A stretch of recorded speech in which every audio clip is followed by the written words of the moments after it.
wabarakatuh. Bismillahirrahmanirrahim. Alhamdulillahirabbil alamin wa afdhalus salawati wa tammut taslim ala sayyidina Muhammadin wa alihi wa sahbihi wa sallim ajma'in, amma ba'd.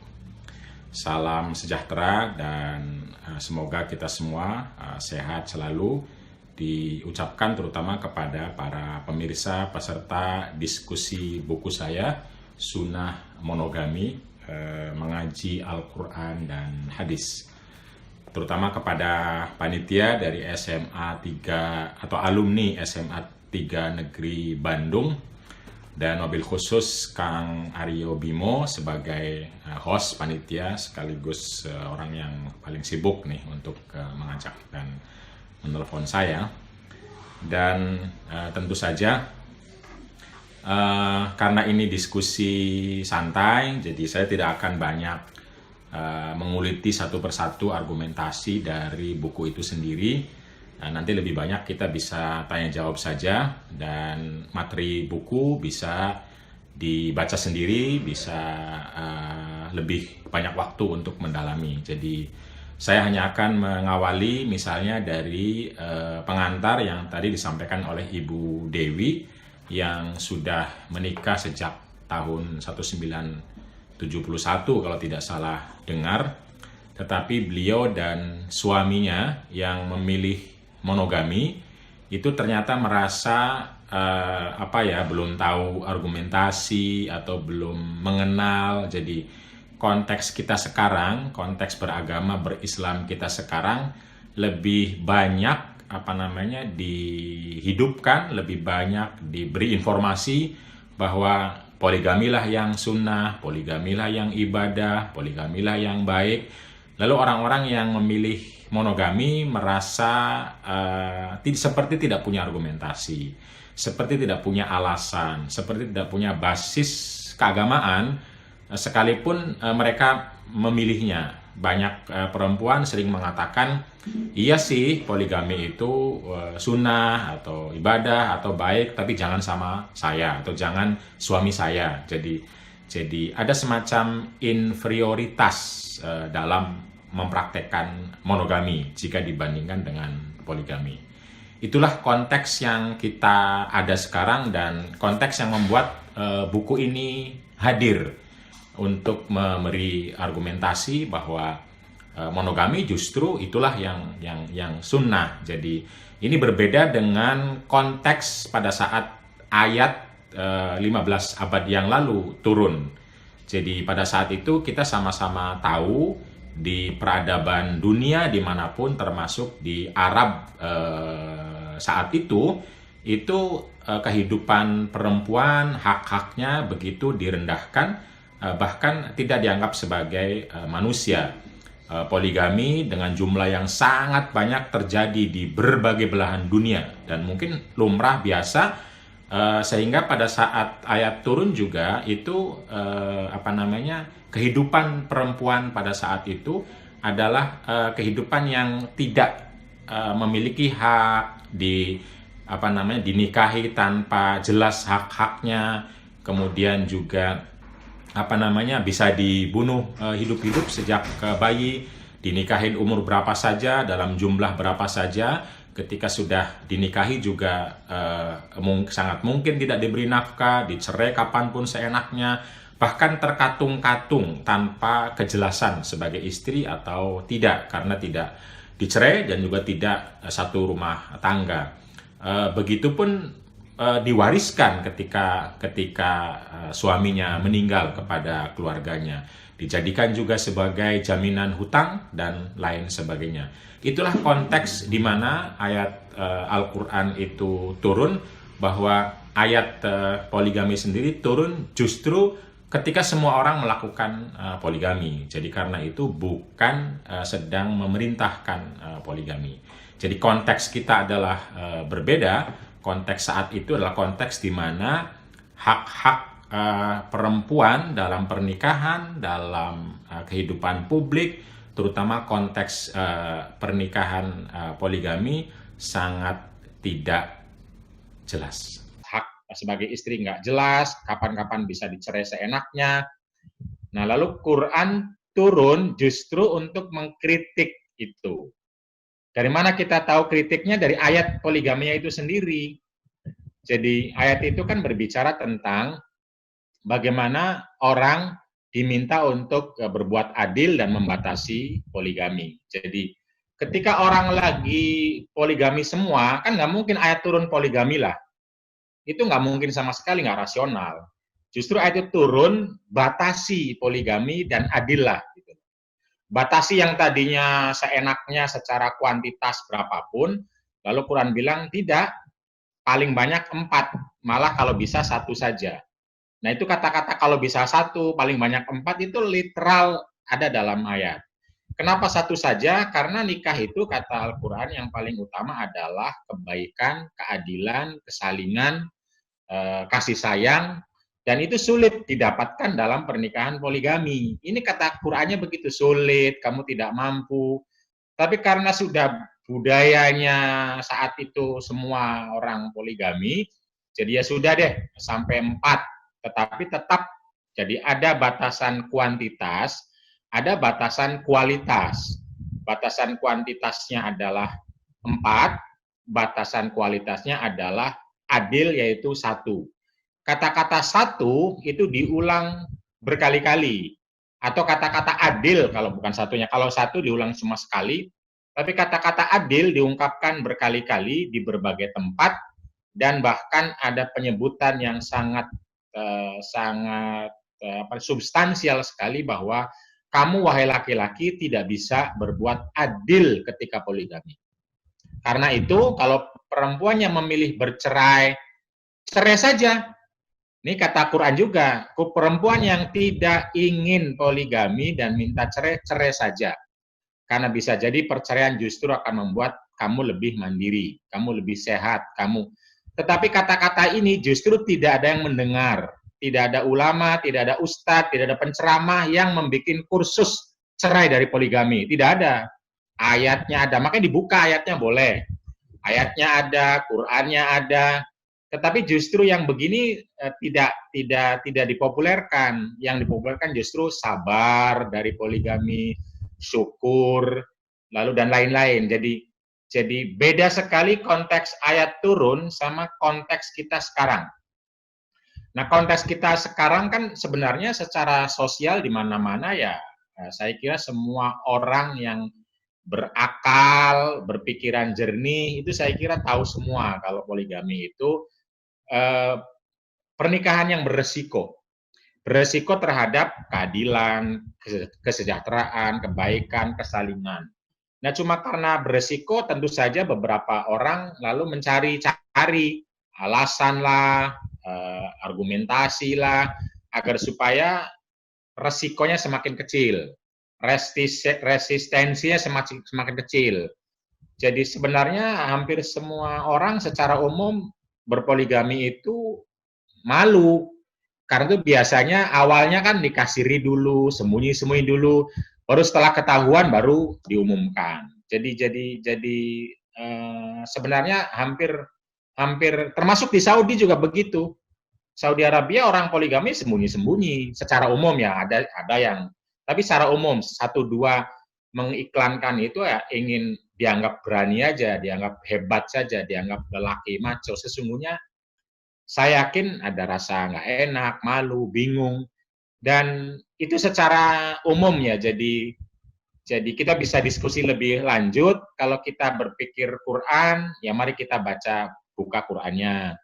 Kalau kita berpikir hadis Nabi, ya mari kita baca hadis Nabinya. Betul Nabi Muhammad berpoligami, tetapi poligami Nabi itu dalam berbagai aspek, termasuk aspek Nabi sendiri adalah pernikahan yang berisiko besar. Terjadi banyak konflik, terjadi banyak persoalan, dan Nabi seringkali poligami karena diminta oleh politik, sosial, tuntutan-tuntutan lain yang di luar kesejahteraan dan kebaikan berkeluarga itu.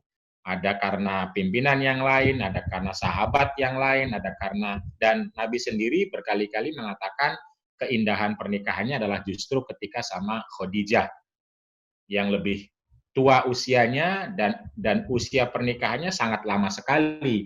Itu sekitar 23 tahun monogami dan apa namanya, dan Nabi memuji pernikahan yang berkali-kali memuji pernikahan monogami bersama Khadijah ini. Dan dalam kasus yang sangat terkenal juga, Nabi pernah melarang Ali menantunya untuk poligami. Ini juga kan fakta, dibaca oleh semua orang, disaksikan oleh semua orang. Hadisnya sahih, paling paling kuat lah. Kenapa dilarang? Kata Nabi bilang, poligami itu, kata Nabi, menyakiti hati perempuan. Dan setiap yang menyakiti hati perempuan juga menyakitiku. Jadi karena itu saya tidak mau anak saya, menantu saya berpoligami. Lalu beberapa ulama berpendapat mengatakan bahwa seorang ayah, seorang saudara, atau seorang perempuan berhak untuk membela putrinya, saudaranya, dirinya dari pernikahan poligami. Karena itu dalam fikih semua ulama berpendapat bahwa perempuan yang tidak ingin dipoligami tinggal bikin kontrak dalam pernikahan. Kalau dia dipoligami maka otomatis cerai. Itu bisa dalam fikih, itu boleh seperti itu. Dan narasi secara umum dalam fikih, semua ulama, narasi dalam tafsir Quran, semua ulama narasinya poligami itu adalah sesuatu yang berisiko. Karena itu perlu hati-hati, dikritik, dilihat. Bukan sesuatu yang dipuja. Kalau sekarang kan nggak, justru dipuja, dibikin kursus. Beberapa orang, nggak semua sih. Di tepuk tangan kemarin ada award dulu tahun 2000-an, 2003, 2004 kalau nggak salah, itu kan ada poligami award. Itu nggak ada di fikih, nggak ada di Quran, nggak ada di hadis. Memberi apresiasi tinggi terhadap poligami itu. Jadi karena ya pernikahan itu di mana-mana orang ingin bahagia, orang ingin nyaman, dan hampir semua pernikahan poligami baik sejarah maupun fakta tentu ada pengecualian 1-2, tapi secara umum ya bikin masalah, bikin konflik, kerajaan-kerajaan saling bunuh satu sama lain di negara Islam dimanapun, baik di Indonesia, di Turki, di Arab, itu karena pernikahan poligami. Antara istri yang lain bertengkar, lalu anaknya saling bunuh. Semua kekhalifahan Islam itu hancur karena pembunuhan antar satu anak dan anak yang lain. Yang itu biasanya akibat pernikahan poligami. Dan itu sudah dibahas oleh ulama resiko-resiko poligami itu. Karena itu sebagian besar ulama yang saya baca dalam tafsir mengatakan, jika Anda percaya dengan keadilan Islam, dengan prinsip kebahagiaan keluarga dalam Islam, maka jauhi poligami, jauhi poligami. Yang ngomong begitu banyak. Tapi tentu saja banyak kasus kalau dulu orang akhirnya ulama dalam hal ini mungkin karena diminta oleh orang tua, karena diminta oleh masyarakat, atau ya karena faktor-faktor tertentu yang bersifat sosial politik, ada kalau masyarakat mungkin beberapa banyak.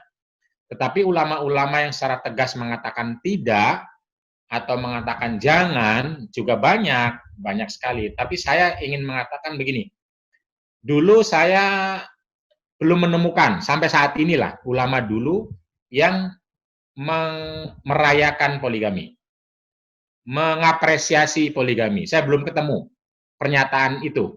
Kalau ulama sekarang ada, Ustadz sekarang ada, apalagi penceramah YouTube banyak.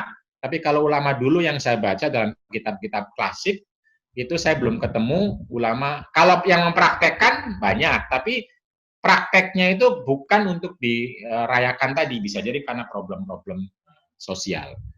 Saya kira itu sebagai pemicu dulu, kalau karena ini diskusi santai. Jadi saya pikir itu dulu sebagai pemicu. Kalau mau didalami ya bisa kita buka bareng teks-teksnya, misalnya minimal terjemahan yang ada online misalnya, atau ya dengan cara yang lain mungkin bisa kita diskusi dan tanya jawab gitu. Sementara Kang Bimo. Siap Kang. Ini ada pertanyaan. Nanti juga boleh nanti saya bukakan aksesnya untuk Umi Farhah dan Juwita Karni. Tapi untuk ini ada dari Teh Dewi, boleh ditunjukkan ayat yang menunjukkan satu istri aja. Ada nggak? Ya, Kang, boleh. ayatnya Kang ya? Saya sekalian buka ini ada Quran Kemenak ini. Iya, boleh dibuka aja Quran Saya Kemenak. tulis ya, screen. Ya, Itu. boleh. Di mana Surat Kang? An-Nisa ayat 3. An-Nisa. Ya.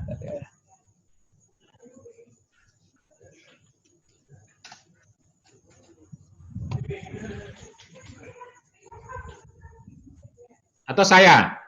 Bang, bentar. Ya, saya bisa. Agak lama. Saya punya ini juga punya apa namanya? Atau boleh buka sama-sama juga ada itu di apa namanya?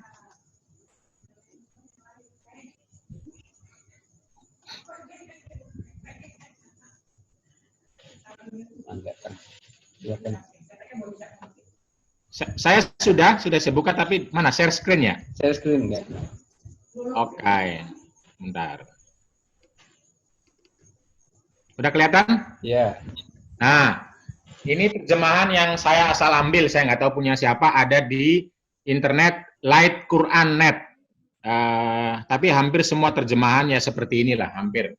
Ini masih terjemahan yang belum menggunakan perspektif mubadalah, tapi belum pun bisa kita temukan.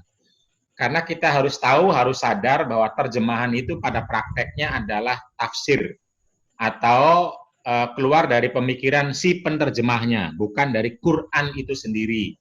Jadi bukan dari Allah, lalu keluarlah bahasa Indonesia seperti ini, bukan. Tapi dari pikiran penerjemah.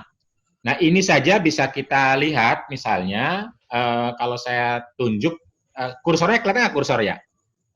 Iya. Di kursor saya, kelihatan ya? Oke. Ini ada kata-kata minimal kalau mau langsungnya. Fa'in khiftum alla ta'dilu fawahidatan. Pernah dengar nggak bahasa Arab kata wahidatan? Apa arti wahidah dalam bahasa Arab? Wahidah dalam bahasa Arab artinya satu. Ahad, isnen, ahad itu satu. Satu di sini sebutkan di terjemahnya sama. Jika kamu khawatir tidak akan mampu berlaku adil, maka nikahilah seorang saja. Lalu di akhir disebutkan, yang demikian menikah satu orang itu adalah lebih dekat bagi kamu untuk tidak berbuat zalim. Pertanyaan saya adalah, tidak berbuat zalim itu perintah agama atau bukan? Perintah agama, kan? Untuk berbuat adil perintah agama atau bukan? Perintah agama, dan ayat seperti itu banyak sekali.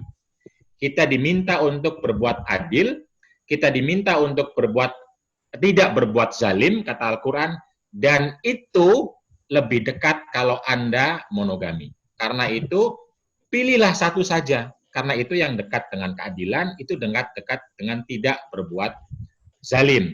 Ini masih menggunakan terjemahan yang apa adanya di sini, sebelum menggunakan penerjemahan, penerjemahan menggunakan perspektif mubadalah, atau paling tidak terjemahan tafsir lain.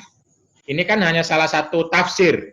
Kalau tafsir yang saya kutip misalnya, ini keren sekali malah artinya. Bukan begini terjemahannya kalau pakai tafsir yang saya kutip. Ada tafsir Az-Zamakhsyari, ada tafsir Al-Alusi, ada tafsir ulama klasik besar-besar itu mengatakan bahwa jika, artinya ya kalau dalam bahasa tafsir, bukan terjemahan.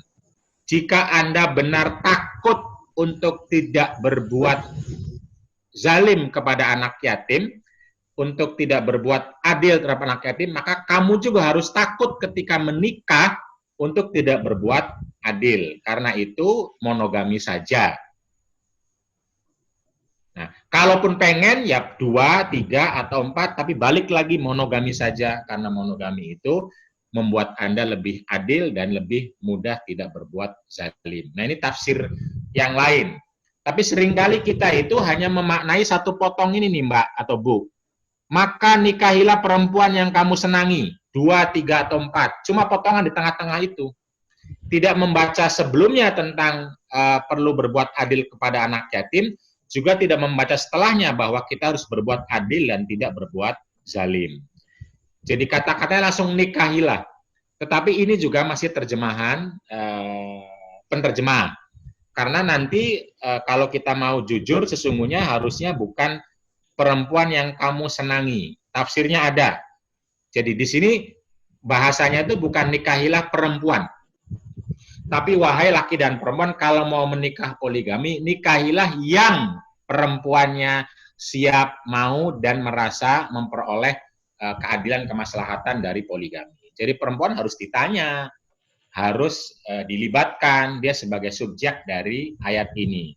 Tetapi tentu saja tidak berbunyi dalam terjemahan, karena ini tafsir yang lebih banyak lagi kemanaannya. Nah ini baru salah satu ya, nanti kita bisa lihat misalnya yang saya bilang tadi ya, ayat 120, biar sama-sama tahu nih, 129 yang saya bilang tadi. Ini letter luck nih Bu Dewi. Dan kamu tidak akan dapat berlaku adil di antara istri-istrimu. Ini sudah kata-kata Al-Quran, kamu tidak akan bisa berbuat adil. Walaupun kamu sangat ingin untuk berbuat demikian. Karena itu janganlah kamu cenderung kepada perempuan sehingga akhirnya Anda berpoligami. Kenapa? Karena Anda cenderung kepada perempuan lain, maka istri yang satu itu akan terkatung-katung, akan ditinggalkan, tidak diperhatikan. Karena itu bikinlah kebaikan. Dan kalau pada akhirnya poligami terjadi, ini ayat 30 bilang, wa in yatafarraqo, kalau mau bercerai, bercerai saja. Daripada poligami yang bermasalah. Karena Allah akan memberikan kecukupan kepada masing-masing dari karunia-Nya. Tetapi ayat ini tidak ada yang mempopulerkan, tidak ada yang mengkursuskan, tidak ada yang membaca. Orang hanya tahu sabar, terima, syukur, ganjarannya surga. Quran tidak pernah mengasih surga kepada para poligami, perempuan maupun laki-laki. Tidak ada Qurannya, silakan dicari. Quran tidak pernah meminta perempuan atau laki-laki untuk bersyukur dan bersabar dari poligami. Tidak ada ayatnya, tidak ada hadisnya. Tetapi banyak ulama, banyak penceramah yang minta bersabar. Kursus poligami itu kursus untuk membuat perempuan bersabar dari poligami. Qurannya yakin tidak ada, hadisnya yakin tidak ada. Itu kira-kira Mbak Dewi, gitu ya secara umum. Oke, Kang ini sebelum beralih ke pertanyaan lain, Pak Ustadz, ayat ini konteksnya terkait dengan perempuan yatim saja atau semua perempuan? Terima kasih. Ayat yang tadi ya? Ya. Ya, ayat yang tadi betul konteksnya terkait dengan anak yatim. Yang pertama tadi ya. Cuma tafsirnya ada berbagai penafsiran. Ini salah satu yang tadi saya bacakan ya, terjemahan yang ini salah satu tafsir saja. Jadi terjemahnya kan dan jika kamu khawatir tidak akan mampu berlaku adil terhadap hak-hak perempuan. Nah, hak-hak ini kan dalam kurung. Kalau dalam kurung berarti artinya itu bukan dari Quran, itu dari penerjemah. Lalu perempuan yatim, bila mana kamu menikahinya? Nah, ini sama juga dari penerjemah. Jadi kalau menggunakan tafsir terjemah ini, asumsinya adalah laki-laki itu kalau menikahi anak yatim, biasanya tidak akan berlaku adil. Jadi jangan nikahi anak yatim, nikahi perempuan lain yang tidak yatim, sehingga Anda bisa takut, khawatir karena ada orang tuanya yang akan dibentak kalau Anda berlaku tidak adil. Kalau sama anak yatim kan nggak ada orang tuanya, Anda bisa seenaknya menikah, umurnya seenaknya, nafkahnya seenaknya. Nah, kamu jangan nikahi mereka, nikahi saja perempuan lain. 2, 3, atau 4. Tapi kalau tetap tidak mampu berbuat adil, ya satu saja. Jadi ayat ini sesungguhnya bukan menyuruh orang menikah, tapi menyuruh orang untuk berbuat adil. Kenapa? Karena banyak orang maunya menikahkan sama orang yang perempuan yang tidak ada orang tuanya, usianya masih kecil, gampang ditipu, gampang diambil, pengennya kan begitu. Nah itu kata Quran, jangan begitu. Karena adil itu kan penting. Nah ini salah satu tafsir. Tafsir yang lain seperti yang saya bilang, sama konteksnya anak yatim, katanya begini konteksnya ya. Jadi orang-orang muslim saat itu sudah meyakini tentang pentingnya berbuat adil kepada anak yatim. Sudah merasa. Karena itu dibangkitkan perasaan itu. Kamu kan tidak mau kan berbuat tidak adil sama anak yatim. Karena itu jangan menikah juga hanya karena alasan takut zina. Tidak boleh. Menikah pun harus ingat keadilan. Jadi kalau Anda tidak mampu berbuat adil, maka menikah satu saja. Ini tafsir kalau dalam buku saya sudah kumpulkan kalimat-kalimatnya dalam bahasa Arab, tafsir para ulama yang bicara bahwa ayat ini berbicara tentang keadilan, sebagaimana keadilan disyaratkan dalam memandang anak yatim, maka juga disyaratkan dalam pernikahan. Sehingga bagi Anda yang betul-betul meyakini keadilan dalam Islam, maka nikahilah satu saja. Ini bahasa tafsir, nanti bisa dicek dalam tafsirnya. Itu kalau ini betul konteksnya adalah anak yatim.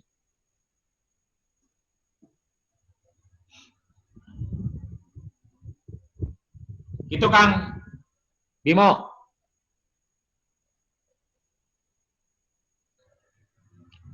Kang Bimo, dia unmute dulu kalau mau ngomong.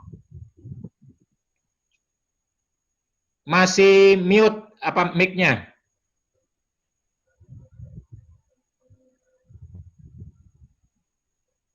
Halo?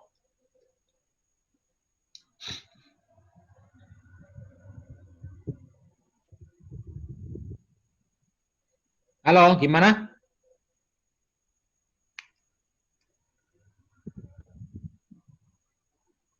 Kang Bimo. Sampean masih unmute. Masih mute.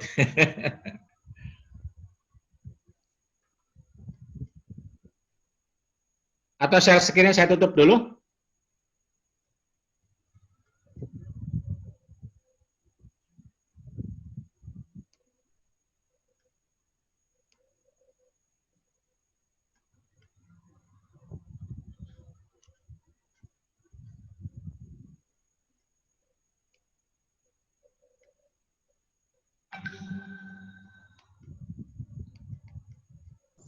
Ya. Oke, maaf. Tadi saya mem-mute saya sendiri, malah nggak bisa buka sendiri karena saya menunjukkan pakai seperti itu. Oke, ini kegagapan teknologi ini, tapi lumayan lah jadi belajar kita. Oke, selanjutnya kita ada pertanyaan Kang Fakih. Ini saya persilakan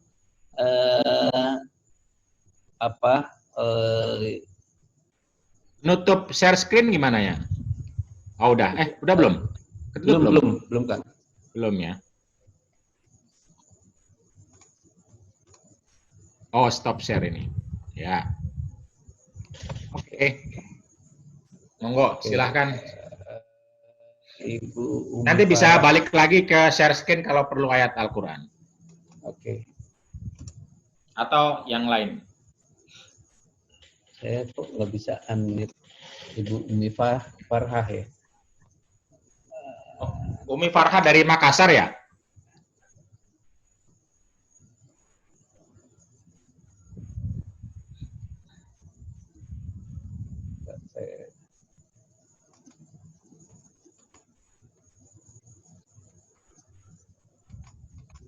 Sakit kehilangan ini nih, saya kehilangan kontrol sebagai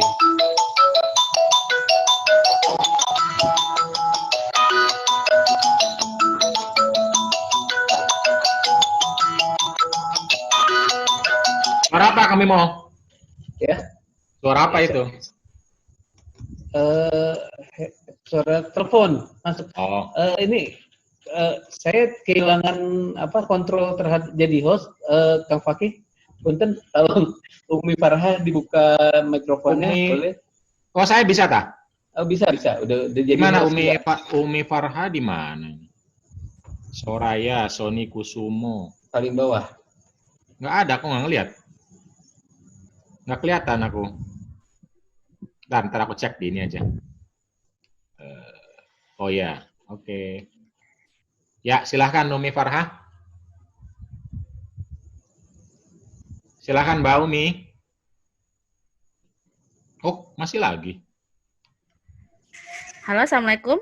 Waalaikumsalam. Terima kasih Ustadz atas kesempatannya. Dan kepada host tadi, persilakan saya, terima kasih banyak. Alhamdulillah saya sudah baca bukunya Ustadz sampai habis, Sunnah Monogami.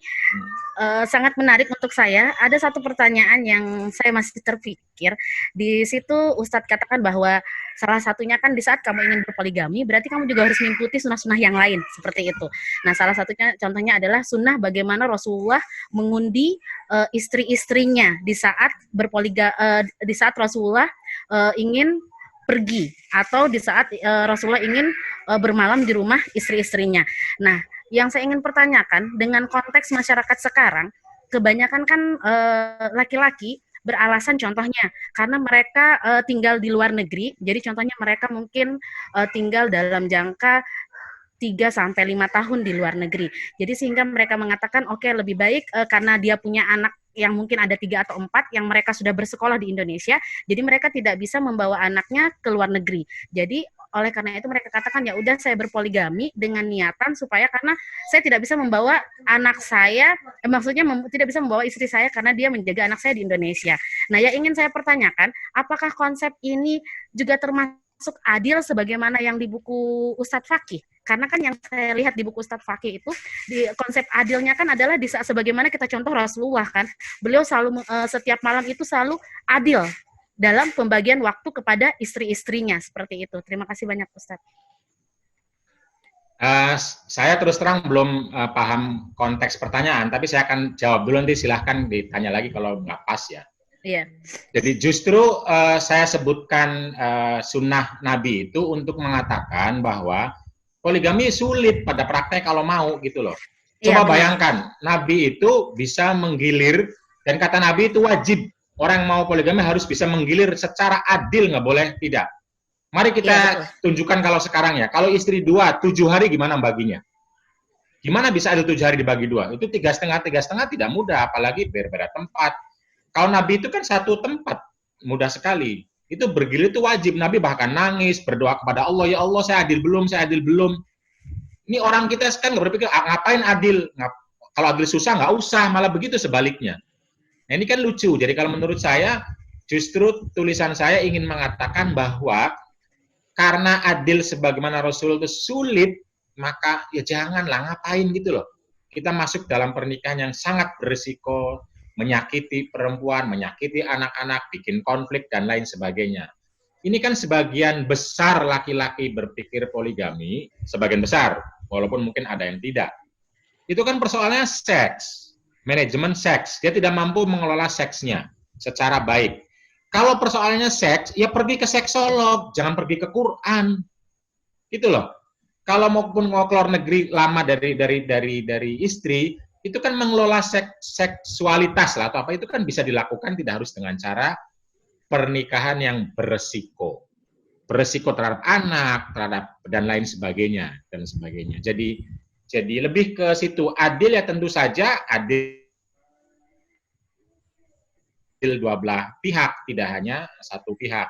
Jadi karena itu ya memang untuk menjawab seluruh problem sekarang tidak mudah ya, tidak mudah. Beberapa ulama Syiah lalu kan memberi tawaran, walaupun tawarannya saya nggak tahu dipakai atau tidak, bahwa kalau berpisah lama dari istri, katanya ya bikin saja nikah mut'ah yang hanya untuk di perjalanan dan dipastikan tidak punya anak misalnya, sehingga ya betul-betul hanya karena urusan seks, bukan urusan berkeluarga, tetapi untuk sekedar tidak berzina. Ya itu kan artinya sebenarnya mau ya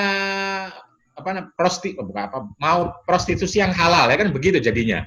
Jadi mau bermain seks yang halal, bukan bertanggung jawab dari seluruh seluruh proses berkeluarga sebagaimana mestinya. Jadi itu tekanannya. Saya tidak tahu sudah menjawab atau belum, Mbak Umi. Oh ya, Ustadz, berarti konsepnya tadi kalau seandainya yang tadi yang saya katakan dia menikah lagi untuk berpoligami sementara tidak membagi waktu, berarti dia tidak adil kan, Ustadz? Tidak adil. Tidak adil, tidak sesuai dengan konsep sunnah yang Rasulullah. Ya. Oke. Terima kasih Ustadz sudah menjawab. Cukup. Oke. Baik, nah ini punten kembali lagi saya minta tolong Kang Fakih untuk membuka untuk Juwita Karni, atau mau dibacakan saja ininya pertanyaannya. Ngomong aja nggak apa-apa, ngomong lebih enak sebentar. Ya. Mbak Umi lu di unmute. Mbak Umi bisa unmute sendiri? Sudah. Oh, sudah. Ya. Siapa sekarang?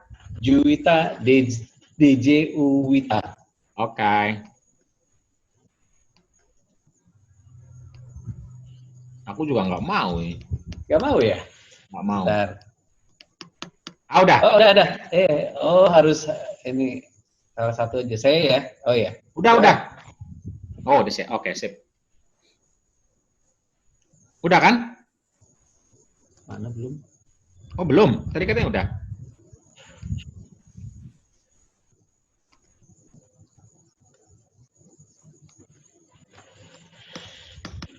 Iya, ini rada susah ini nih.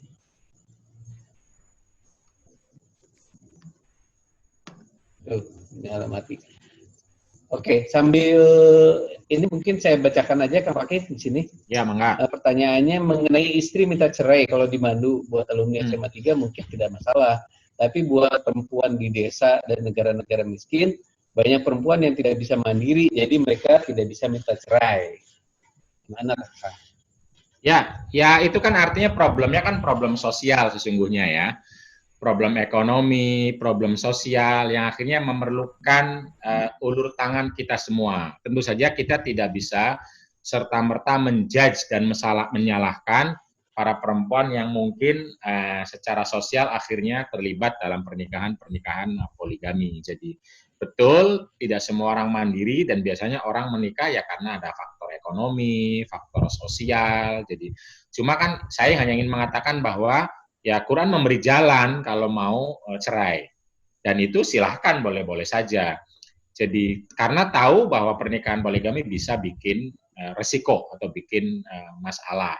Tapi kalau di kampung orang kesulitan ya tentu saja mungkin dia harus memilih mana prioritasnya. Kalau prioritas hidupnya adalah ekonomi ya tentu harus bersabar dalam pernikahan poligami. Kalau prioritasnya adalah kebahagiaan dalam pernikahan, maka putuskan untuk tidak cari ekonomi dari sumber-sumber lain. Karena belum tentu dengan menjadi istri kedua, ketiga itu di desa pun itu memperoleh akses ekonomi, belum tentu. Kadang-kadang malah dipekerjakan secara murah, tanpa gaji, dengan alasan sebagai istri, nggak digaji. Itu dijadikan manajer-manajer padahal artinya tanpa gaji.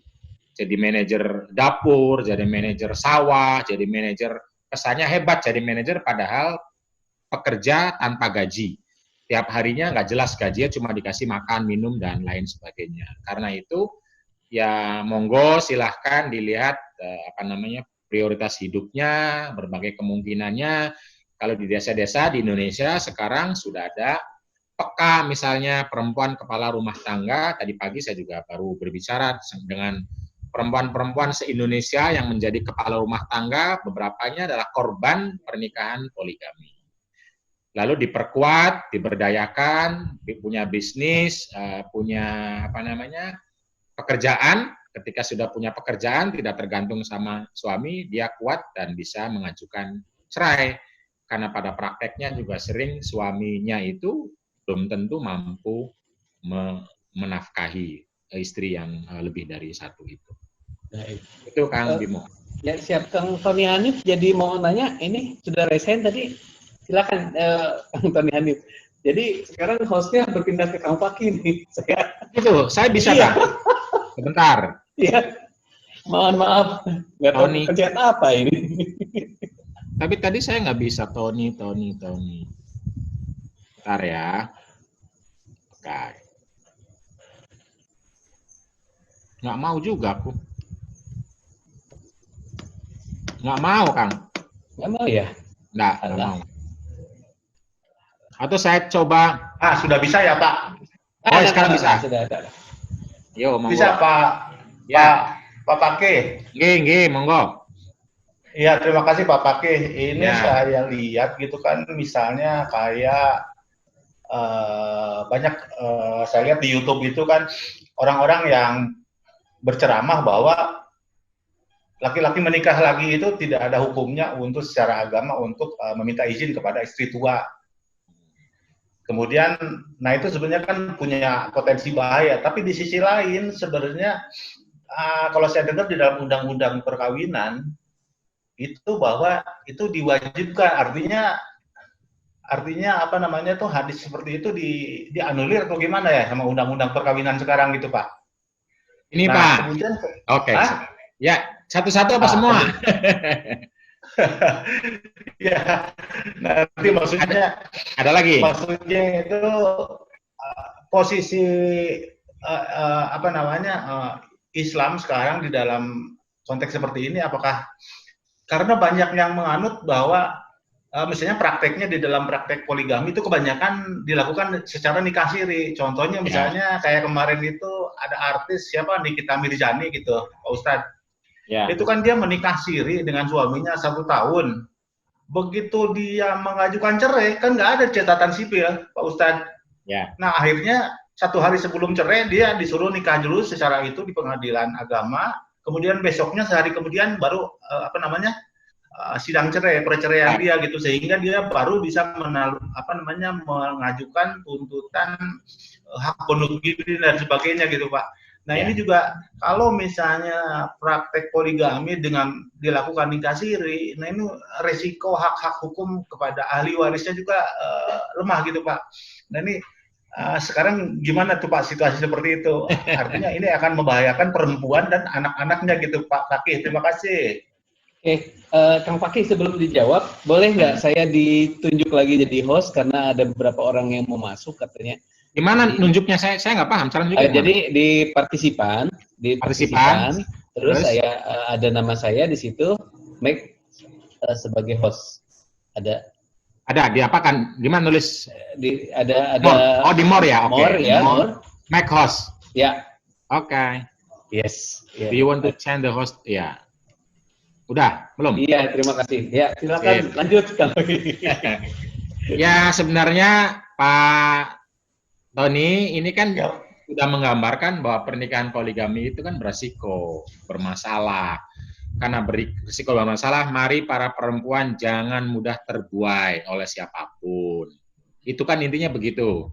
Nah, salah satu membuainya kan tadi, nggak ada kok Quran atau hadis yang memerlukan izin istri gitu.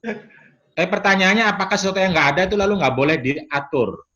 Nggak ada tuh aturan untuk bikin buku nikah kan nggak ada juga dalam Quran hadisnya. Nggak ada. Izin RT RW nggak ada. Izin orang tua untuk suami nggak ada. Ngomong ke keluarga ada nggak? Nggak ada sama. Tetapi kepatutan hidup, kebaikan hidup, kemaslahatan hidup itu kan diatur dalam Quran hadis. Hey, hidup itu harus patut, harus baik. Quran bilang harus adil. Gitu. Lalu Quran bilang juga nikah poligami itu harus baik untuk perempuan. Nah, kalau baik untuk perempuan, masa curi-curi? Masa berbohong? Berbohong itu baik enggak ya? Gitu loh. Mencuri-curi itu baik apa enggak gitu. Itu kira-kira. Membohongi istri kan membohongi kalau tidak izin itu. Membohongi, membuat mereka beresiko, anaknya jadi tengkar, jadi konflik itu baik enggak? Nah, seringkali kan orang itu menganalogikannya daripada zina mendingan poligami. Ya jauh beda zina sama poligami. Zina. Jadi nggak bisa dibandingkan. Poligami itu pernikahan beresiko gitu loh. Mestinya kan daripada zina ya jangan berzina. Daripada berzina mendingan tetap dengan istri tapi relasinya tambah baik. Daripada berzina mendingan poligami. Poligami itu beresiko bahkan membuat orang bermasalah gitu. Jadi itu persoalan kita bersama Pak Tony. Tentu saja saya tahu tidak mudah dan perlu banyak strategi agar kita tetap mampu melindungi perempuan dan anak-anak.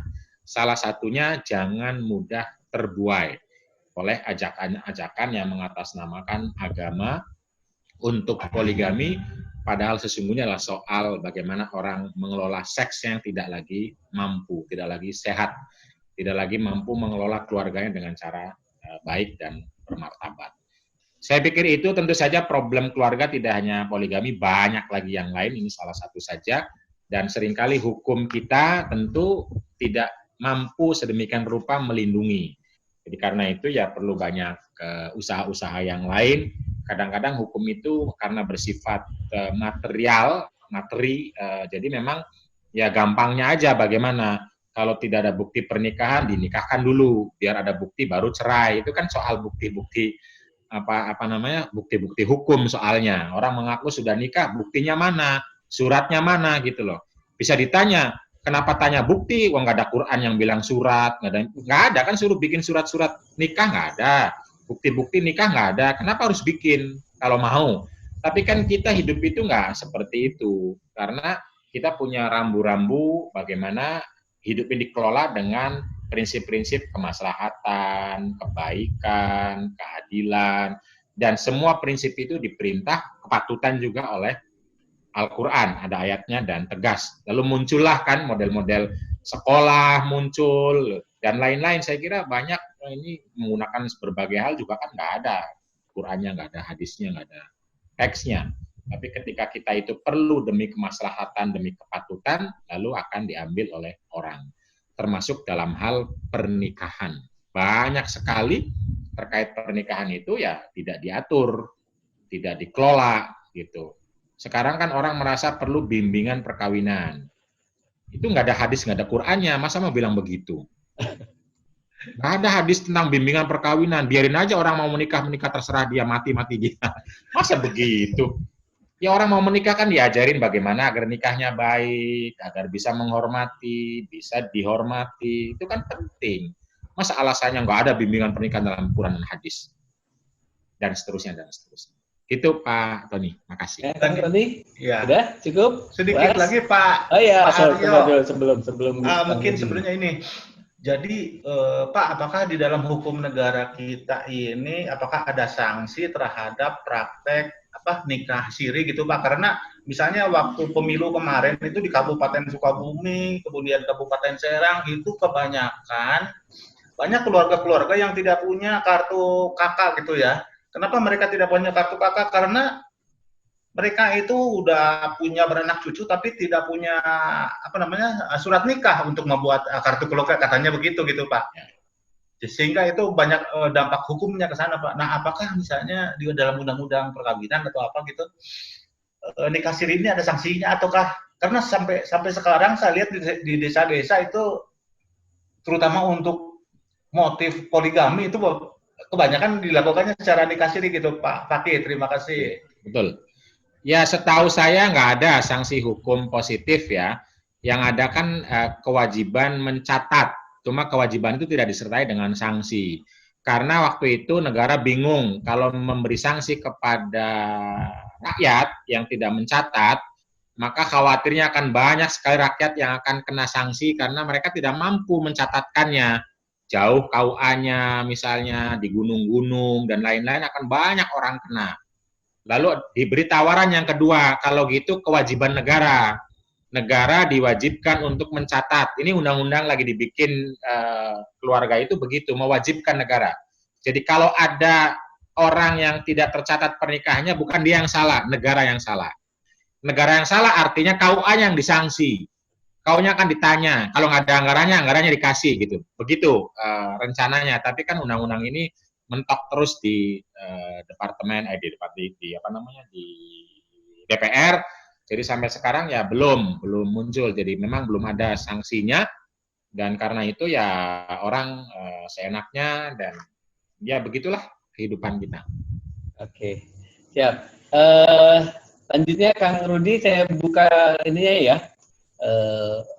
Saya unmute.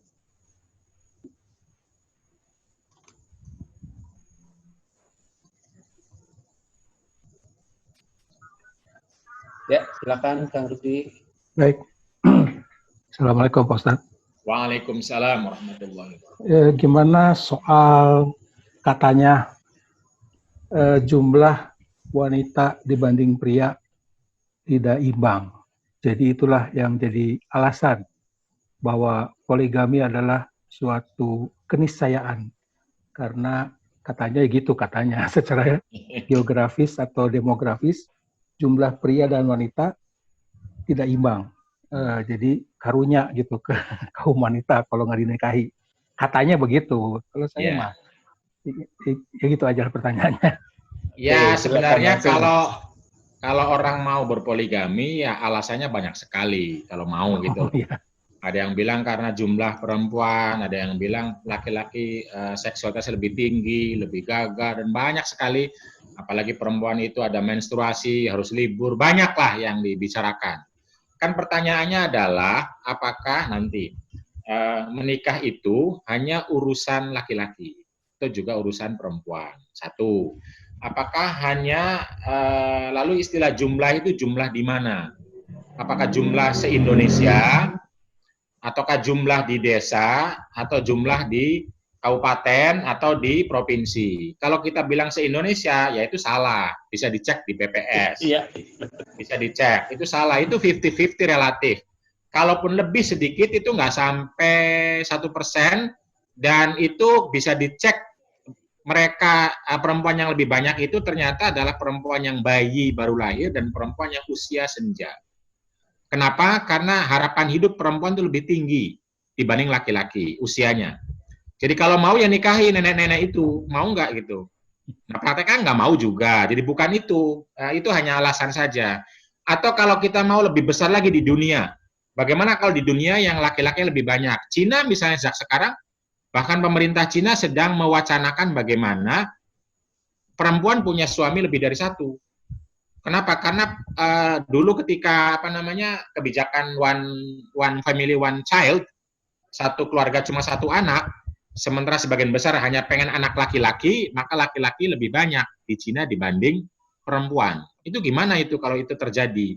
Ada jawabannya apa enggak gitu loh? Kalau urusannya selalu seks dan lain-lain lah kira-kira. Itu secara umum, tapi ya tentu saja saya tahu, saya sadar laki-laki kalau mau poligami alasannya banyak sekali, dan kucing-kucingan juga, dan ya banyak lah. Lalu kadang-kadang ya agama menjadi tameng agar supaya merasa paling beriman dengan poligami, paling cinta Nabi dengan poligami, dan paling Islam. Sementara yang lain tidak dilakukan. Islam yang lain untuk berbagi, untuk sedekah, nggak melakukan poligami, dibicarakan terus-menerus. Itu Kang Rudi secara umum ya. Ada lagi Kang Rudi? Udah cukup? Oke, cukup. Ya, terima kasih. Ada pertanyaan lagi? Silakan. Ada kalau ada pertanyaan. Jadi ternyata ya saya langsung browsing nih Kang. Jumlah laki-laki dan perempuan di dunia itu jadi 101 laki-laki dan 100 perempuan, lebih banyak laki-lakinya ternyata lebih banyak laki-lakinya. Gimana tuh kalau banyak laki-laki itu? Coba seluruh dunia. Jadi seluruh dunia lebih banyak laki-lakinya, ya. Terus kemudian kalau di Indonesia juga lebih banyak laki-lakinya, saya harus cari ininya nanti biar sahih gitu ya. Tapi di Indonesia juga lebih banyak laki-lakinya. Oke. Ada lagi pertanyaan yang ingin disampaikan dari ini. Mili baru bergabung. Halo, selamat datang Mili, Nita.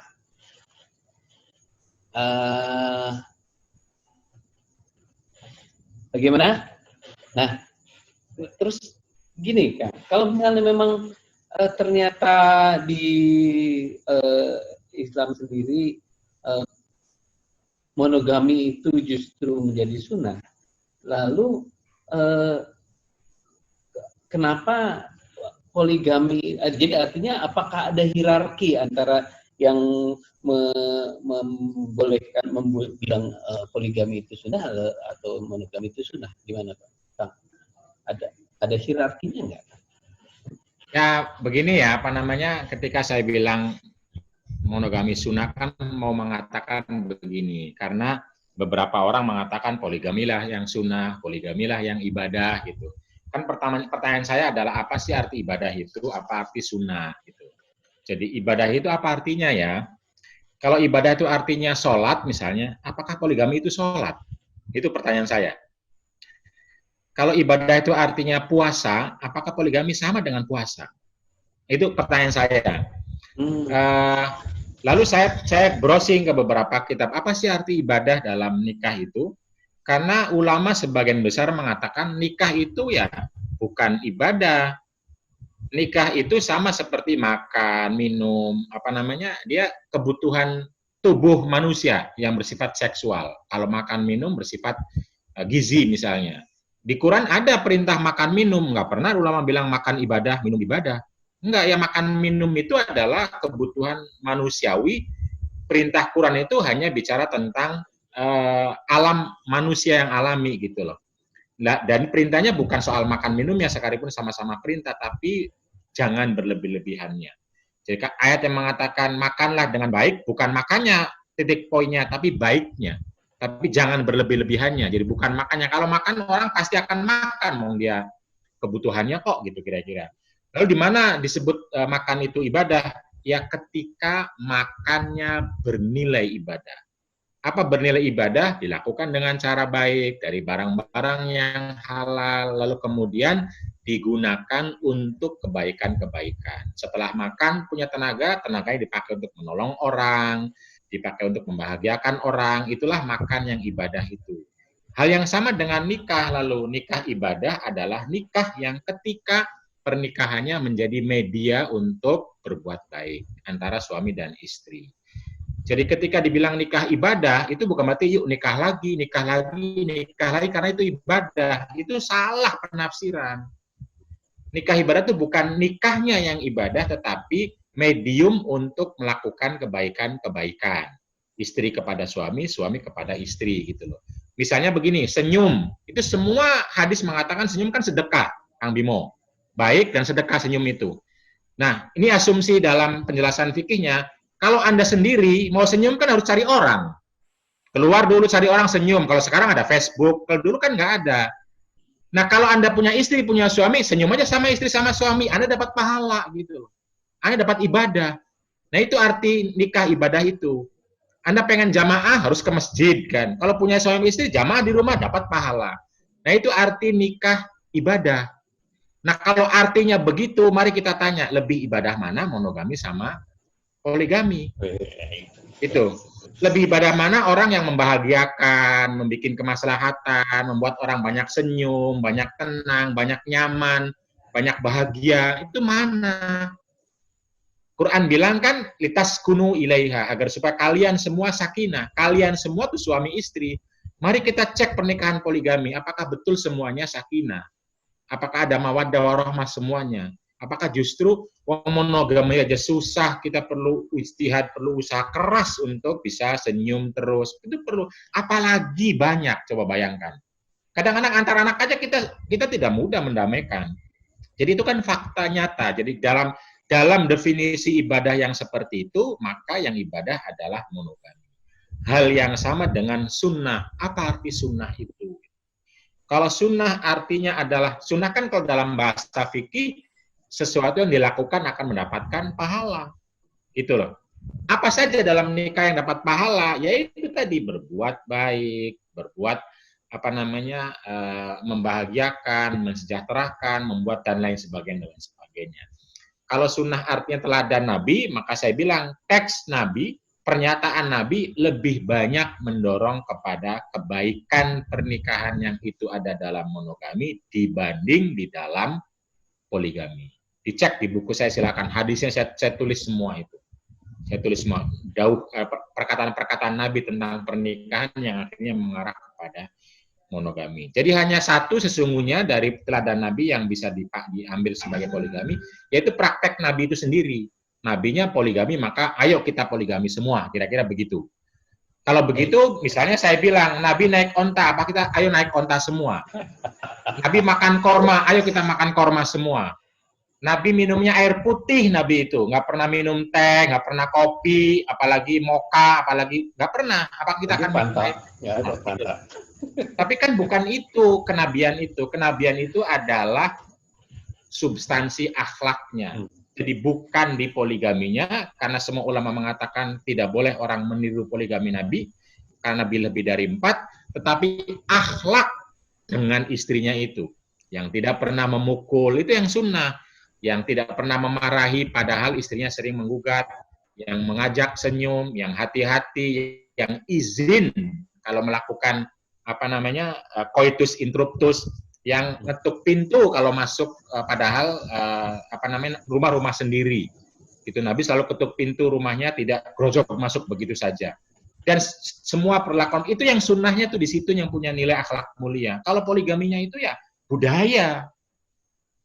Tidak hanya Nabi, semua pemimpin dunia saat itu poligami bahkan melebihi dari Nabi gitu loh, raja-raja. Jadi bukan itu nilai sunnahnya. Nilai sunnahnya adalah kebaikannya, kemaslahatannya, kerjasamanya, kesalinannya, keindahannya, kebahagiaannya, dan itu lebih mudah ditemukan dalam monogami dibanding poligami. Maka saya bilang sunnah monogami.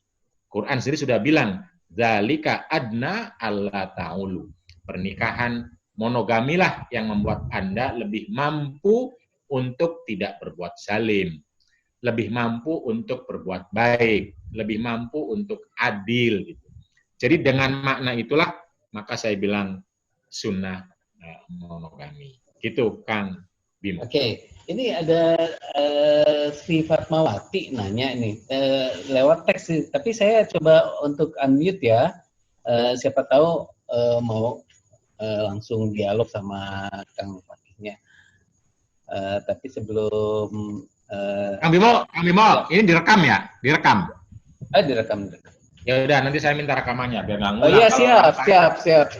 Kalau ada orang tanya, saya kasih videonya, ini videonya. Gitu. Praktis ya Kang ya. Oke, ini ada pertanyaan. Rasulullah katanya menikahi janda-janda tua miskin untuk menolong anak dan untuk menolong anak yatim. Ya. Pertanyaan saya, kalau tujuannya menolong, kenapa harus dinikahi? Tidak dibantu saja secara ekonomi? Terima kasih jawabannya. Ya, saya kira sudah dijawab sendiri. Dia sudah jawab sendiri. Jadi memang begini ya, dulu institusi sosial itu kan melalui pernikahan, melalui keluarga. Dulu belum ada sistem BPJS, belum ada. BLT belum ada, sistemnya maksud saya ya, belum ada. Karena itu ya salah satu cara untuk melindungi itu dengan cara pernikahan. Tapi sekarang kan orang bisa melindungi janda anak yatim tidak harus dengan cara menikah.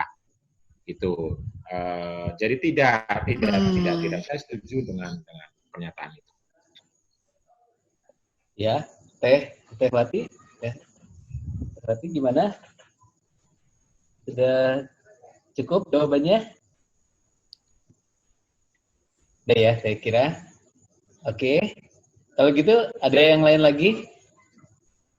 Nah, ini. Resen. Teh Dewi ini mau langsung ngomong aja atau saya bacain? Ngomong aja ya, bentar ya. Saya buka aksesnya. Ya, silakan Teh Dewi. Selamat malam, Pak Ustadz. Saya Debbie. Oh ya, mangga. Saya beragama Kristen. Tapi ya saya hidup di negara yang lebih banyak Muslimnya. Ya, tapi saya keluarga yang cukup menerima perbedaan lah ya. Nah, saya mau tanya. Saya baca aja ya. Ya. Ada sahabat saya dari pernikahan pertama, dia menikah siri karena menjadi istri simpanan. Tidak lama ya ditinggal, tanpa dinafkahi. Perkawinan kedua normal. Nggak sampai setahun, cerai juga karena suami... Jelas. Terus ternyata sekarang ini dia sudah menikah lagi, tapi nggak pernah tahu saya mana suaminya.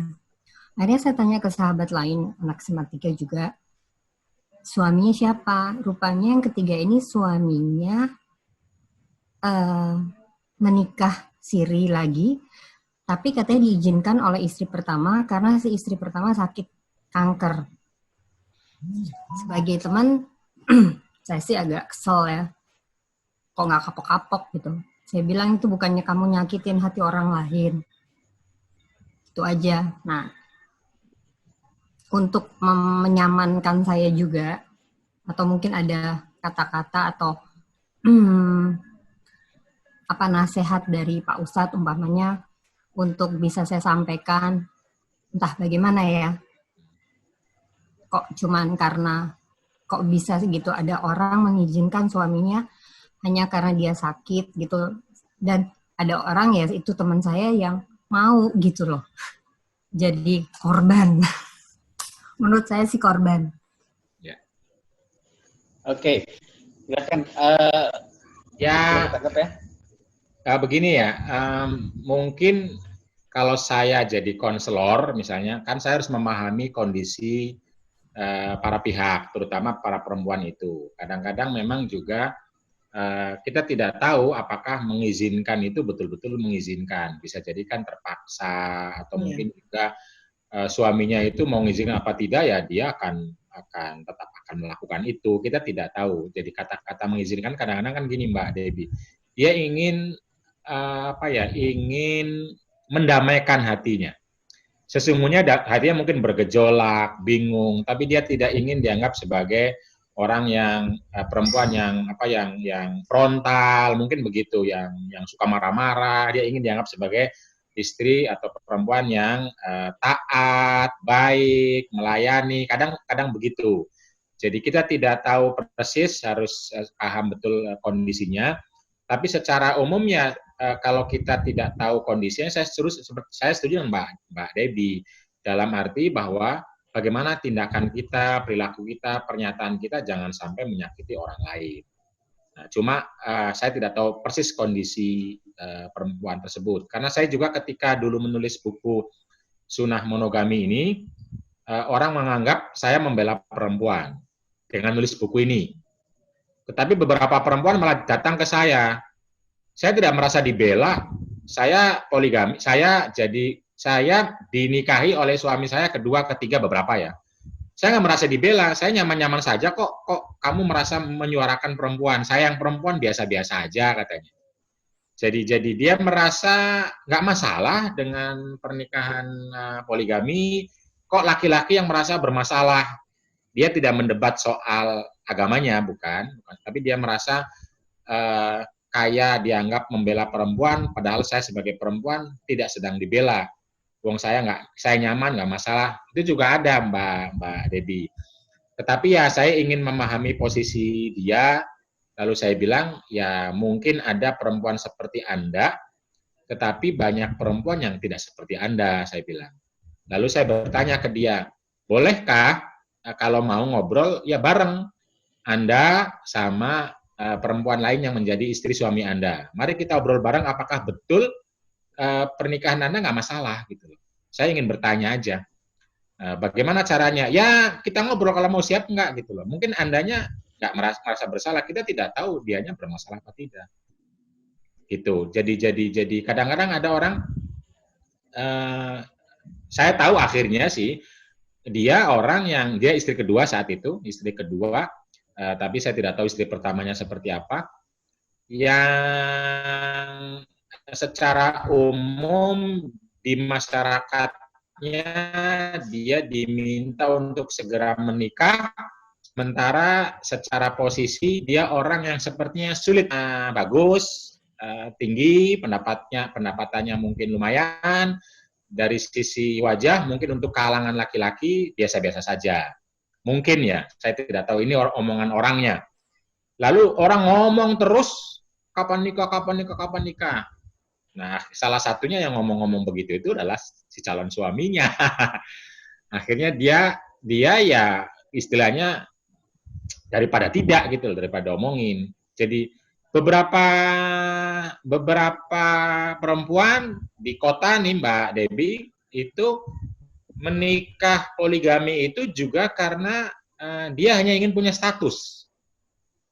Dia sesungguhnya tidak ingin jadi istri siapapun, cuma ingin ngomong ke orang saya sudah menikah gitu, terutama ke keluarganya.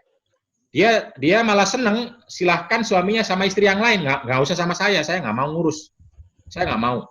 Saya hanya pengen statusnya aja gitu, status menikah, terus sudah nggak mau ketemu dan lain-lain.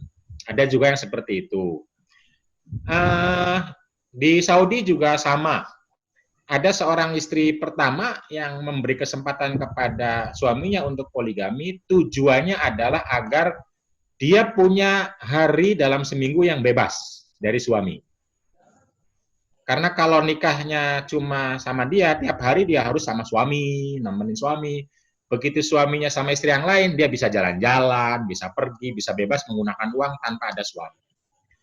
Itu di antara faktor-faktor yang kadang juga tidak mudah karena kita hidup dalam norma yang berbeda, masyarakat yang berbeda, kondisi yang berbeda. Tetapi lagi-lagi kalau menurut saya yang ideal, yang sunnah, yang ibadah, yang memungkinkan seseorang bisa mengelola rumah tangga secara baik, nyaman, membahagiakan adalah monogami. Oke, Kang, sebelum saya ini ada pertanyaan lagi dari Kang Tony Hanif. Kang, boleh diceritain nggak, Kang, sedikit tentang mubadalah? Artinya kesalingan kan tadi udah udah ada kesalingan, masih banyak yang bertanya nih sama saya nih, kesalingan tuh apa sih gitu? Apa itu benda apa, seperti apa itu, Kang? Silakan sebelum Kang Tony Hanif. Ya, mubadalah itu bahasa Arab, artinya adalah kesalingan dan kerjasama. Sebuah relasi antara dua pihak ketika masing-masing memandang diri dan orang yang di pihak relasinya itu sama-sama sebagai manusia yang bermartabat, yang relasinya digunakan untuk kemaslahatan. Jadi ada tiga prinsip dalam relasi mubadalah. Pertama, martabat. Artinya dua pihak harus dipandang sebagai orang yang bermartabat, sehingga tidak boleh merendahkan dan jangan mau direndahkan. Yang kedua, relasinya harus memunculkan, mewujudkan, melahirkan bersama-sama, berusaha agar ada kemaslahatan, ada kebaikan untuk diri maupun untuk orang yang ada di pihak relasinya. Jadi dua belah pihak mengupayakan kemaslahatan. Yang ketiga adalah keadilan. Keadilan artinya ya salah satunya itu punya jabatannya lebih tinggi, fisiknya lebih kuat, maka tidak digunakan untuk mengelabui, menghegemoni, tapi sebaliknya untuk menguatkan dan memberdayakan. Kira-kira itu secara filosofis dan masih panjang. Sederhananya adalah soal golden rule, yaitu apa yang Anda ingin kebaikan dari orang lain, lakukanlah kepada orang lain. Apa yang tidak ingin kamu lakukan keburukan dari orang lain, jangan lakukan kepada orang lain. Nah, ini bisa berlaku untuk semua relasi. Pada konteks keluarga adalah relasi berumah tangga antara pasangan suami dan istri. Semua kebaikan, semua kebahagiaan, semua kesejahteraan yang diinginkan oleh suami, ya diupayakan bareng agar istri juga memperoleh. Yang diinginkan istri diupayakan bareng agar keduanya memperoleh. Jadi kebaikan, misalnya istirahat, misalnya kenyamanan, ketenangan, ya mari diupayakan bareng, jangan cuma satu orang yang dituntut dan diminta, tapi kedua belah pihak. Itulah arti kesalingan secara umum, tentu lebih panjang, lebih lebar lagi. Bukunya 600 halaman, Kang Tony, jadi perlu bersemester-semester, tetapi tentu ada banyak penjelasan lain, tapi yang paling minimal sekali adalah dengan meletakkan dua belah pihak sebagai subjek yang setara. Nah, artinya dalam konteks tentang itu, dalam konteks poligami misalnya dua belah pihak menjadi subjek. Jadi jangan cuma laki-laki. Oke. Dalam kalau hal gitu, apakah Quran memandangnya itu Quran itu ngomong sama laki-laki aja atau dua-duanya, Kang? Ngomongnya Ya itu makanya saya bilang sementara ini hanya dipakai untuk ngomong ke laki-laki saja. Nah karena itu lalu kalau kita bilang nikah poligami itu beresiko, maka omongannya kan ke laki-laki dan perempuan. Wahai umat Islam, wahai orang yang beriman, poligami itu beresiko loh. Ke siapa ngomongnya kalau begini? Ke laki-laki dan perempuan. Tapi kalau ngomongnya wahai laki-laki nikahlah poligami, itu artinya ayat itu hanya untuk laki-laki. Maka terjemahan yang bermasalah bukan Qur'annya. Nanti saya tunjukkan di buku saya bagaimana Quran itu sesungguhnya menyapa laki dan perempuan termasuk kata-kata poligami itu. Matobalakum itu artinya adalah laki-laki dan perempuan nyaman, baik, memperoleh manfaat, maslahat, tidak menjadi korban dari poligami. Karena poligami itu beresiko. Kalau beresiko harus sadar semua dua belah pihak, laki-laki maupun perempuan. Resiko perempuan akan menjadi korban kezaliman, resiko laki-laki akan tidak mampu berbuat adil, tidak mampu berbagi, akan sulit mencintai dua belah, itu disebutkan. Nah, karena beresiko maka hati-hati, jangan buru-buru, apalagi dipromosikan, apalagi dianggap hebat. Kalau terjemahan begini kan kedua belah pihak, Kang Bimo. Yes, ya.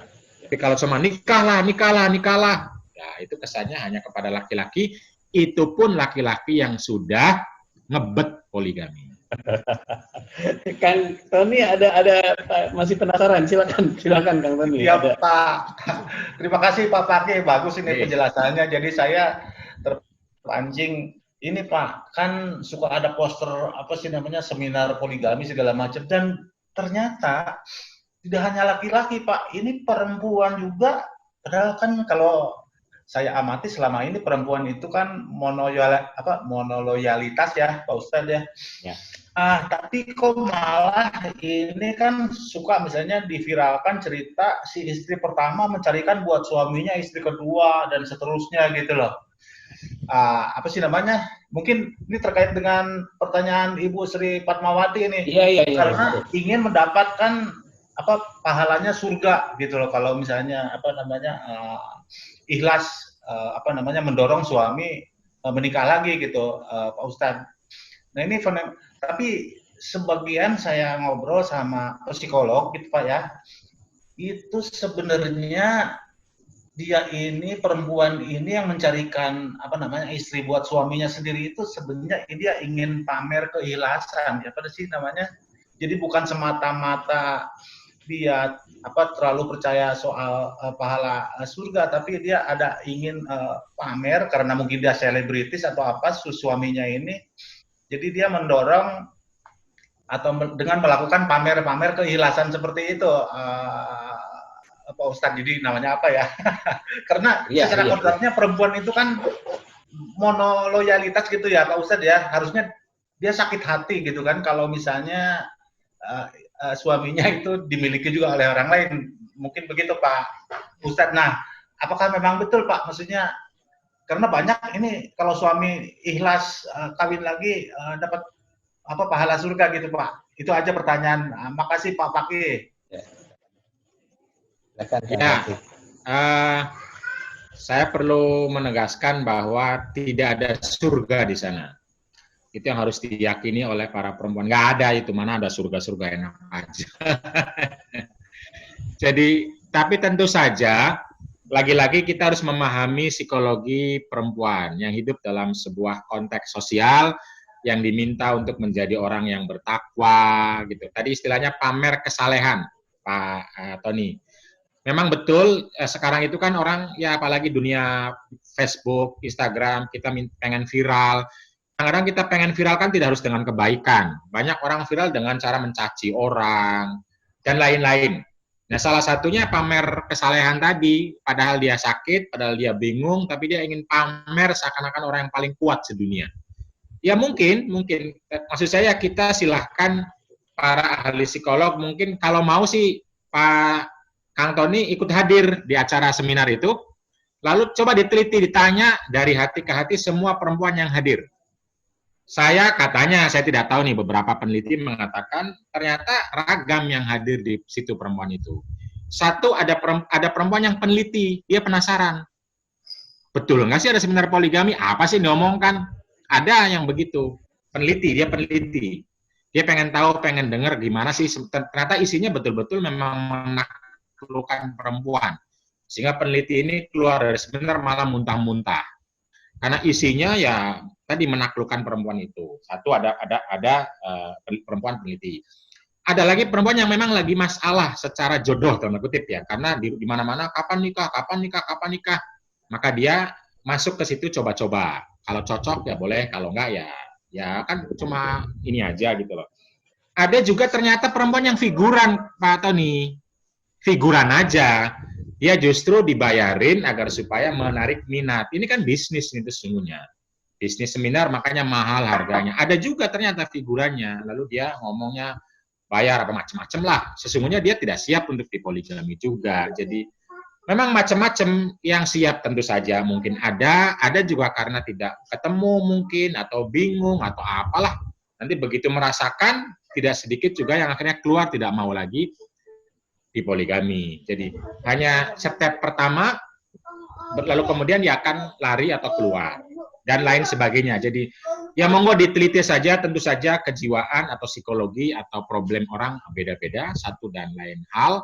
Dan dari perbedaan ini tentu kita ya kalau psikolog biasa kan memahami saja dulu, lalu cara jalan keluarnya tentu saja beda-beda. Memang di sana atau sekarang pada dunia di mana kita diminta suruh mencitrakan diri terus-menerus kapanpun dan dimanapun, maka kesalehan adalah salah satu citra baik di satu sisi dan juga viral di sisi yang lain, sehingga terkenal menjadi orang yang sabar, baik, ya, dan seterusnya. Apalagi mendatangkan uang. Gitu. Tapi kalau misalnya pamer kesalehan itu menjadi membawa kebahagiaan untuk laki-laki yang ingin ngebet nikah lagi gimana? Ya dicek aja apakah betul seperti itu. Kan begini. Kalau misalnya kan begini, kalau kita mau jujur misalnya kan kita bisa bikin fase kehidupan. Dari mulai nikah sampai itu sebenarnya betul nggak ada kebahagiaan dalam poligami itu, gitu loh. Jangan-jangan laki-laki juga sesungguhnya tidak bahagia dengan poligami. Tapi dia bangga karena dianggap laki-laki hebat, tapi tidak bahagia. Dia bingung. Saya banyak ketemu peneliti, lagi-lagi peneliti ya, yang meneliti laki-laki poligam. Ternyata laki-laki itu bingung. Saking bingungnya sampai dia akhirnya ke istri yang satu bilang lagi istri yang dua, ke istri yang dua bilang lagi ke istri yang satu, padahal dia lagi di hotel istirahat, capek karena itu banyak juga bingung melayani, bukan hanya melayani seks, tapi melayani ngobrol apa itu kan bingung juga akhirnya, tuntutan minta macam-macam harus jalan, itu ternyata bingung juga banyak. Tetapi ke publiknya fotonya ketawa-ketawa, sepertinya bahagia dunia akhirat, padahal begitu selesai foto pusingnya minta ampun. Ini kan sama kayak mangga itu kalau difoto kan sisi yang cantik, sisi yang banyak bolongnya, banyak apanya nggak ditunjukkan gitu loh. Jadi ya monggo aja dicek betul apakah kalau mau kan ya dibikin penelitian yang akademik, yang objektif, yang baik. Nanti kita lihat bersama apakah betul pernikahan poligami itu membawa kebaikan, membawa kebahagiaan baik kepada laki-laki maupun kepada perempuan, apalagi kepada anak-anak. Dicek aja. Dicek, diteliti betul bagaimana antar anak dan lain sebagainya, dan karena ya berbagai studi mengatakan tidak demikian. Studi manapun termasuk orang studinya adalah pelakunya sendiri tidak. Di Indonesia kan tulisannya Mbak Nina Nurmila dalam bahasa Inggris tentang everyday marriage, itu tentang semua pernikahan poligami di Indonesia yang dia teliti. Dan itu etnografis, tanya laki-lakinya, tanya perempuannya, dari hati ke hati, bagaimana. Itu ternyata ya semuanya problem.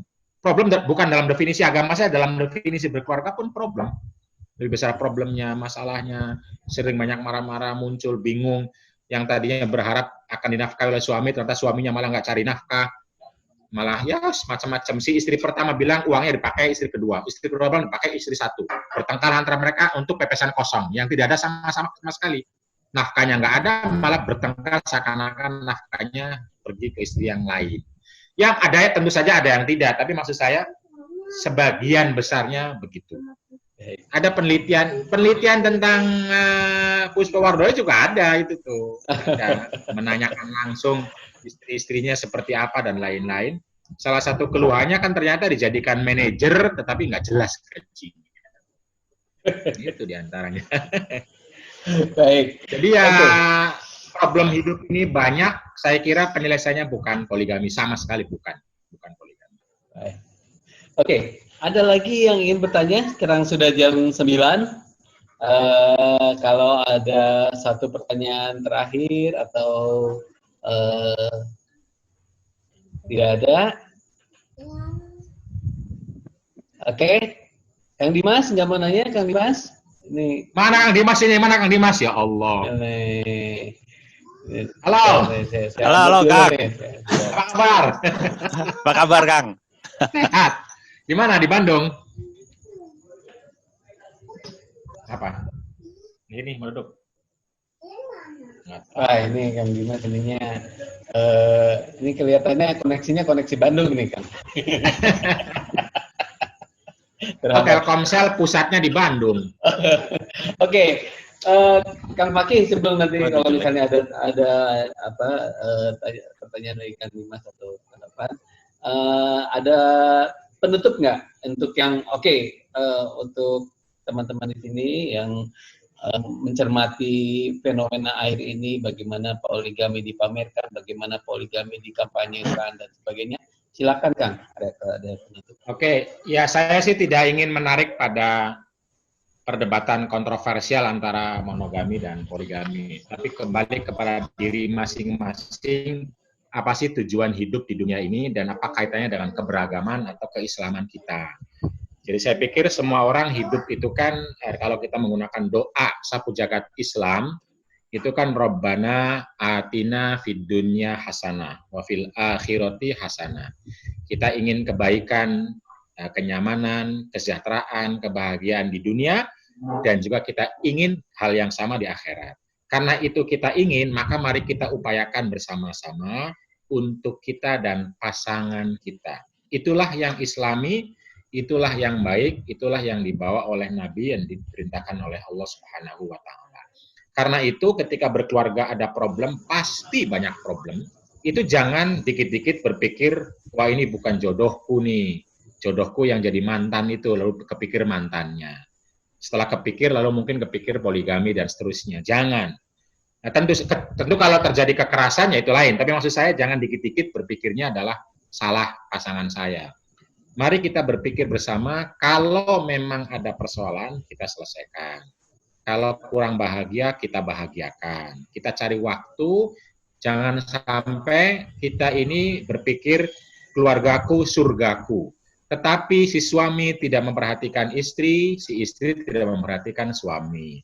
Lebih banyak memperhatikan Facebook, Instagram, tapi istri suami sama sekali nggak diperhatikan. Ini kan lucu, pengen bahagia, pengen senang, sejahtera, tapi dandannya untuk orang lain.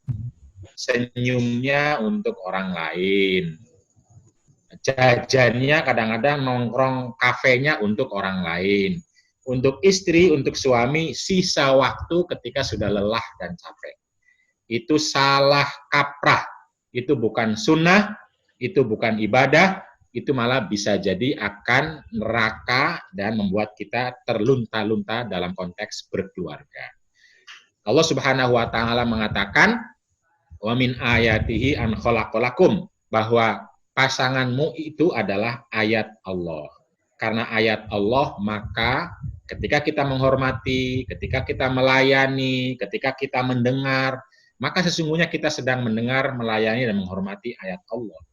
Karena itu, mari yang berpasangan, baik suami maupun istri, kembali kepada keluarga pasangannya masing-masing, perbaiki relasi, perkuat, dan jangan lupa untuk bahagia dan membahagiakan. Gunakan semua modal, semua potensi, jangan merasa pelit, untuk nanti saja, untuk motor saja, untuk keluarga mobil saja, tidak. Relasi itu perlu diberi bensin, diberi energi, dihidupkan, karena itu satu-satunya cara kita untuk memiliki relasi yang kuat, yang maslahah, dan yang bahagia dan membahagiakan. Itulah mubadalah itu, Kang Bimo, Kang Tony, Kang Dimas, dan lain-lain, bagaimana kita memaksimalkan relasi kita sehingga kita bisa maslahah dan bahagia dan membahagiakan. Kata kuncinya itu, bahagia, membahagiakan. Mari kita lakukan. Baik, terima kasih banyak Kang Fakih. Sangat-sangat ini udah banyak ini, jazakumullah Pak Ustadz, dan terima kasih semuanya. Tapi tolong saya minta bantuan untuk diperlihatkan bukunya Kang. Nah, ini bukunya. Nah, ini referensi yang sangat bermanfaat, Kang Teteh semua. Ini saya promosiin karena ini baru dicetak lagi. Baru dicetak lagi, cuma ada 100, jadi silakan nanti Kalau yang satu grup sama saya nanti bisa pesan lewat saya. Tapi di Gramedia juga udah dimasukin belum, Kang? Nggak ada, sekarang nggak ada, udah habis. Nggak ada. Udah habis ya? Kalau sekarang pesennya beli ini, kata pengelolanya dapat ini, dapat 2, dapat hadiah ini. Wih, iya. Dapat hadiah manual mubadalah. Oke. Kalau yang ini juga mau habis, saya nggak tahu tinggal berapa biji. Sudah cetak 5.000 eksemplar. Ini Kiraan mubadalah. Iya. Oke. Kalau gitu ada 2 buku ya, Sunnah Monogami dan Kiraan Mubadalah. Silakan nanti bisa. Yang ini yang hadiah namanya bukan kiroah, Kang Bimo, manual mubadalah. Manual mubadalah. Oh iya. Ini ringkasan dari kiroah. Ini hadiah untuk orang yang beli ini. Oke. Cuma caranya ini ya, Kang. Pesannya gimana tuh? Ada, nanti saya kirim nomor kontaknya. Itu ya. Kontak yang lolanya. Oke, siap. Jadi saya sebarkan. Oke, kalau gitu. Terima kasih banyak Kang Fakih sudah berkenan berbagi di sini. Semoga bermanfaat teman-teman semuanya, Kang Teteh yang hadir. Semoga kita sebelum kita tutup, saya mengucapkan selain terima kasih juga mohon maaf kalau misalnya ada kekurangan dalam penyelenggaraan. Kita nanti hadir lagi ya. Jangan kapok ini kayak gini-gini nih kita banyak nanggap Kang Fakih nanti. Oke, kalau gitu terima kasih. Assalamualaikum warahmatullahi wabarakatuh. Semuanya selamat malam. Waalaikumsalam warahmatullahi wabarakatuh. Salam semua. Mohon maaf juga kalau kata kalimatnya agak kesleo atau salah ucap. Silakan boleh ngomong, ucapkan terima kasih, silakan. Ya. Sekolah, Ustaz. Ya, sama-sama. Ya. Rudi, Mangga. Umi, Ibu Dewi, Aduh. Dimas, makasih banyak, Kang Tony, dan yang lain sebagainya.